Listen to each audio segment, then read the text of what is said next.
For today video day, another day na sada, diba? Magluto na sad ta. O syempre ato na isulay ng ang ating magic kawali. Kung maninindot ba talaga magiging kalo. O diba? Ipapakita ko talaga yung aking lulutuin. O yan. Yan lulutuin ko. Hindi ko alam kung ano pangalan dyan. Daaraag ko ani manoy. Kinuha ko na talaga kasi wala na talaga yung dalawang itlog. Kinuha ko tapos. Kinuha ko. Huy! Binutangan ko ng mantika, wala na akong mantika, pahingi naman ng mantika dyan. Pasensyahan nyo na ang aking mga tingog because ako ay sinubawan and nagkapoy-kapoy talaga yung aking ginhawa. Diba? Kaya na ako itong oil na aking ginagamit na.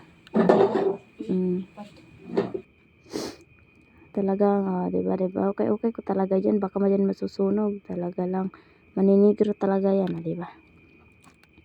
Diyan, nawawala talaga ako kasi nagkukuha ako ng lagayan yan. Lang naman di ako magkukuha. O, nakikita nyo yung aking mga ilong. Kasi iyan, ang aking sipon, tulo na siya ng tulo. Kaya nilalagyan ko na lang ng tissue. Diba? Kasi pag magduduko talaga ako, mahuhulog talaga yung sipon ko. Pasensyahan nyo na talaga ang aking boses din. Kasi para talagang nagsasama talaga yung aking pakiramdam. Pakiramdam, yung anong bulad ko nasusunog na. Pagkahuman ng aking luto, yan na naman, nagsisilig na naman ako dyan, yung dalawang aso ko, sunod naman ang sunod. Pagkahuman ko dyan, doon na naman ako sa pika side, diba, nilapitan pa talaga ng aso pa, kinding-kinding pa, pag alis, tinignan ko talaga yan, baka yan ba ihian ang aking cellphone, po patay talaga, parang dito na lang, bye bye.